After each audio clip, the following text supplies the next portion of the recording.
उदल की कहानी के एपिसोड 6 में आप सभी विद्वानों का, श्रोताओं का और भक्तों का हार्दिक स्वागत और अभिनंदन करता हूं। देखिए श्रोताओं, इससे पहले मैं 5 एपिसोड आपकी सेवा में प्रसारित कर चुका हूं और 5वें एपिसोड में मैंने आपको बताया था कि राजा परमाल, परमार्दी देव महोबा को अपने आधिपत्य में ले लेते हैं और महोबा के शासक वासुदेव की पुत्री मलना से अपना विवाह संपन्न करा लेते हैं। अब देखिए, इस कथा को यहीं छोड़िए, सभी कथाओं को चारों ओर से एक साथ लेकर के चलना पड़ेगा। आज मैं आपको बताऊंगा कि पृथ्वीराज चौहान का जन्म कैसे हुआ और पृथ्वीराज चौहान कहां के शासक थे। देखिए श्रोताओं, हम पहले पृथ्वीराज चौहान के पूर्वजों के बारे में बात कर लेते हैं। तो चौहान वंश में एक से बढ़कर के एक प्रतापी राजा हुआ। विग्रहराज जैसे महाप्रतापी शासक हुए और उन्हीं के पूर्वज जो पृथ्वीराज चौहान था, उन्हीं के 2 पूर्वजों का वर्णन आता है, गोविंदराज द्वितीय और वीर राम, जिन्होंने महमूद गजनवी जैसे आक्रमणकारी का डटकर मुकाबला किया। आपको बताना चाहूंगा कि जब महमूद गजनवी अपने भारत विजयी अभियान में विद्याधर से पराजित हो गया, विद्याधर को उसने 35 किले दे दिए संधि के रूप में, तो उसने विचार किया कि मुझे भारत पर दूसरी तरफ से आक्रमण करना चाहिए और उसने 1024 में अजमेर पर आक्रमण किया। राजस्थान जो रेगिस्तान क्षेत्र है उसके तरफ से आक्रमण जारी रखा और आक्रमण करता हुआ कुछ क्षेत्रों को रौंदता हुआ आगे बढ़ा अजमेर के शासकों की तरफ। कुछ प्रमाणों के अनुसार तो गोविंदराज द्वितीय ने भी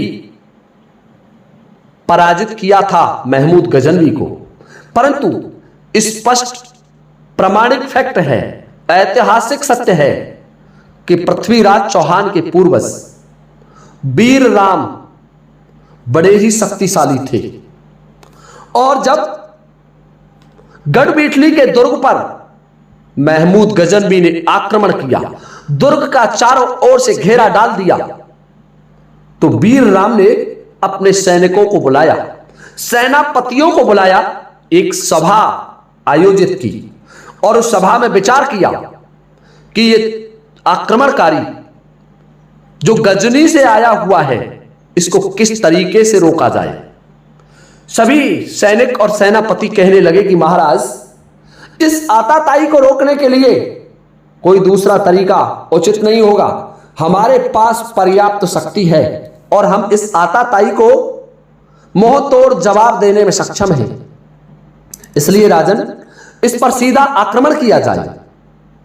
श्रोताओं, ध्यान से सुनने की बात है, इतिहासों के अनुसार भी ऐतिहासिक फैक्ट है, लिखा हुआ है, इतिहासकार लिखते हैं कि वीर राम अपनी विशाल सेना के साथ महमूद गजनवी पर आक्रमण कर देता है और महमूद गजनवी से डट करके युद्ध करता है। महमूद गजनवी की सेना युद्ध में पराजित होने लगी और चौहान वीरों के पास शक्तिशाली अस्त्र शस्त्र थे, जिनके प्रभाव के कारण, जिनके प्रहारों से महमूद गजनवी की सेना धाराशायी होने लगी। इसे देखकर के स्वयं महमूद गजनवी को तलवार हाथ में लेकर के रणभूमि में आना पड़ा और जब महमूद गजनवी रणभूमि में आए तो पृथ्वीराज चौहान के पूर्वज वीर राम ने उनका डट करके मुकाबला किया और तलवार में उनको पराजित किया, रणभूमि में भूमि पर पटक लिया, यहां तक लिखा हुआ है। और कुछ इतिहासकार और कुछ जनश्रुति यहां तक भी कहती है कि वीर राम ने महमूद गजनवी को बंदी बना लिया था और महमूद गजनवी को बहुत अनुनय विनय जब महमूद गजनवी ने की वीर राम से, तो वीर राम ने बहुत बड़ी धन संपत्ति लेकर के महमूद गजनवी को रिहा कर दिया था। परंतु देखिए श्रोताओं, कुछ ग्रंथ और इतिहासकार ये भी कहते हैं कि महमूद गजनवी वीर राम से पराजित होकर के, मार खा करके, बुरी तरीके से पिटाई की थी वीर राम ने महमूद गजनवी की, और बुरी तरीके की पिटाई से घायल होकर के, अपहत होकर के भाग जाता है अहलनवाड़ा की तरफ, उसके दुर्ग की ओर भागा चला जाता है। और जब कुछ आगे बढ़ा तो उस समय जाट शक्ति का भी उदय हो रहा था। यहां तक भी वर्णित है कि उसके बाद जाटों ने भी, जो थार के मरुस्थल में रहा करते थे, जो अपना उत्थान कर रहे थे, उद्भव का समय खोज रहे थे, वो भी संघर्ष कर रहे थे, उन्होंने भी महमूद गजनवी को पराजित किया था। तो देखिए श्रोताओं, पृथ्वीराज चौहान के कुल में भी ऐसे वीर योद्धा हुए जिन्होंने महमूद गजनवी जैसे विदेशी आक्रांता का डट करके मुकाबला किया, और मुकाबला ही नहीं, उसे पराजित भी किया। उसी कुल में आगे चल करके एक सोमेश्वर नामक राजा हुए, जो कि शाकंभरी नरेश थे या सपाल दक्ष के राजा कहलाते थे। और इतिहासकारों के अनुसार, आलाखंड के अनुसार और परमाल रासों के अनुसार, कई ग्रंथों के साथ एक मिश्रण से मैं आपको यह वीडियो बनाने का प्रयास कर रहा हूं। अनंगपाल तोमर राजा थे दिल्ली के, और उनकी पुत्री, 2 पुत्रियां थी। एक पुत्री का विवाह उन्होंने सोमेश्वर के साथ कर दिया था, जो अजमेर के राजा थे, और दूसरी पुत्री का विवाह कन्नौज के राजा अजय चंद के साथ कर दिया था। देखिए श्रोताओं, दोनों पुत्रियों का विवाह कर देते हैं महाराज अनंगपाल तोमर, और उन्हीं अनंगपाल तोमर की पुत्री, जो महाराज सोमेश्वर की पत्नी थी, उनके गर्भ से पाटन गुजरात में एक वीर पराक्रमी पुत्र का जन्म हुआ, एक महान योद्धा का जन्म हुआ। कहा जाता है, इतिहासकार भी कहते हैं, और विशेषकर आलाखंड में यह वर्णित है कि जितने भी महाभारत कालीन योद्धा थे, सभी योद्धाओं ने 12वीं शताब्दी में भारतवर्ष में पुनः जन्म लिया। वीरों की आंधी चली थी उस युग में, एक से बढ़कर के एक वीर योद्धा हुआ था। बड़ी शक्तिशाली सेनाएं थी उन वीरों के पास, और बड़े बड़े योद्धा थे, हाथियों की शक्ति थी उनमें। ऐसे वीर योद्धाओं का जन्म भारत भूमि में हुआ। श्रोताओं, ध्यान से सुनने की बात है, पृथ्वीराज चौहान का जन्म पाटन गुजरात में हुआ। उनकी एक बहन का नाम प्रथा वर्णित है कि पृथ्वीराज चौहान की एक बहन भी थी जिसका नाम प्रथा है, और उनके एक भाई का वर्णन भी मिलता है जिसका नाम हरिराज बताया गया है। श्रोताओं, इस तरीके से भारत भूमि के इन महान वीरों का उदय हो जाता है 12वीं शताब्दी में, क्योंकि भगवान श्री कृष्ण ने द्रौपदी को वरदान दिया था कि द्रौपदी, मैं तेरा खप्पर कलयुग में भरवाऊंगा। इसीलिए समस्त महाभारत कालीन योद्धा कलयुग में आकर के अवतार धारण कर लेते हैं, जन्म ले लेते हैं। श्रोताओं, उन्हीं में से एक महान योद्धा थे पृथ्वीराज चौहान। पृथ्वीराज चौहान जब अल्प वयस्क थे, बालक थे, तो उन्होंने सभी विद्याओं को अर्जित करना चाहा, सभी विद्याओं का ज्ञान ग्रहण करना चाहा।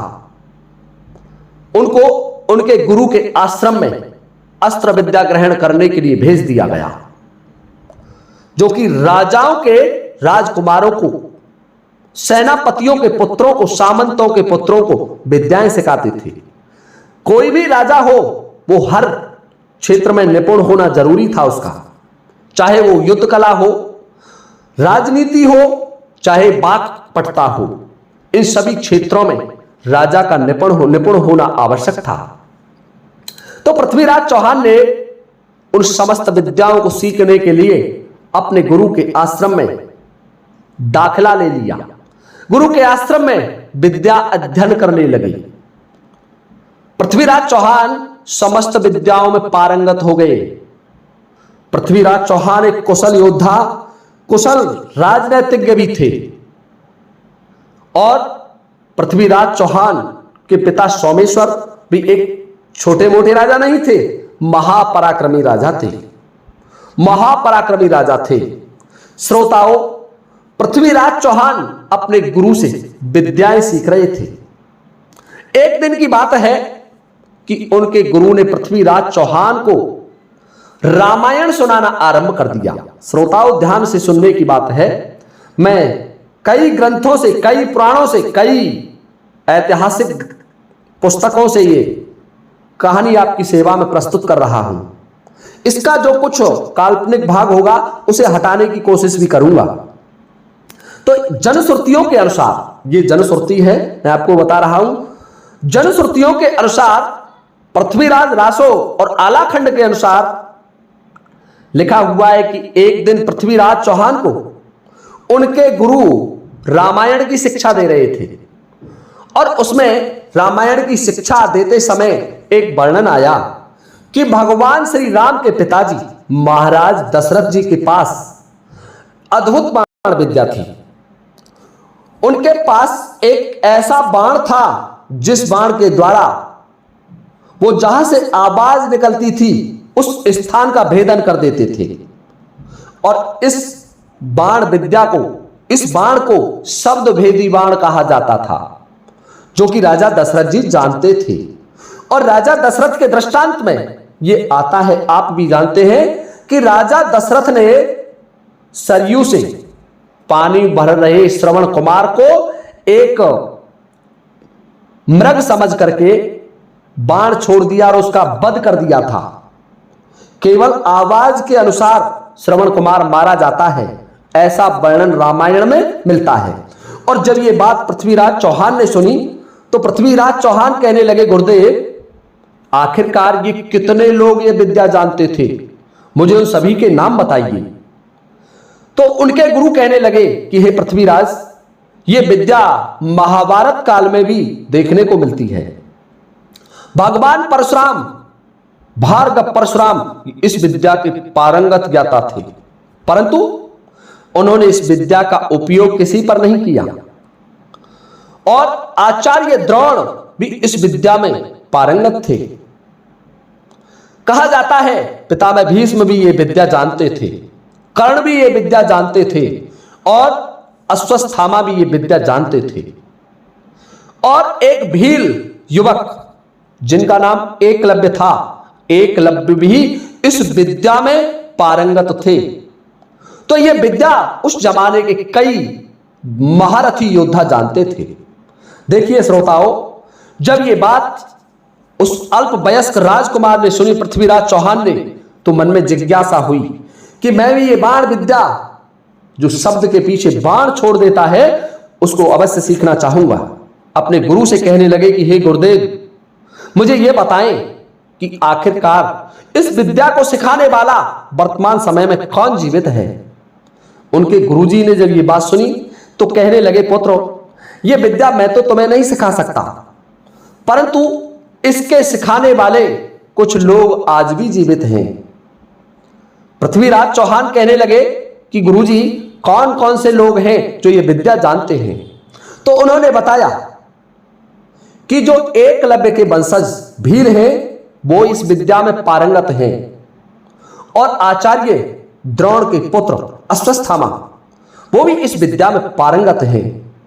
और हो सकता है अश्वत्थामा को तो कलयुग के अंत तक चिरंजीवियों में सम्मिलित किया जाता है। वो मरे नहीं है, जीवित है, अमर है, वो तुम्हें ये विद्या सिखा सकते हैं। देखिए श्रोताओं, अपने गुरु से जब ये बात पृथ्वीराज चौहान सुनते हैं तो विद्या को सीखने के लिए लालायित हो जाते हैं। अब कल के वीडियो में मैं आपको बताऊंगा कि पृथ्वीराज चौहान किस तरीके से ये बाण विद्या सीखते हैं। इसका वर्णन मैं आपको अगले वीडियो में लेकर के उपस्थित हो जाऊंगा। तब तक के लिए आप सभी से लेता हूं अनुमति इस वीडियो को विराम देने की। इसी के साथ जय हिंद, जय भारत।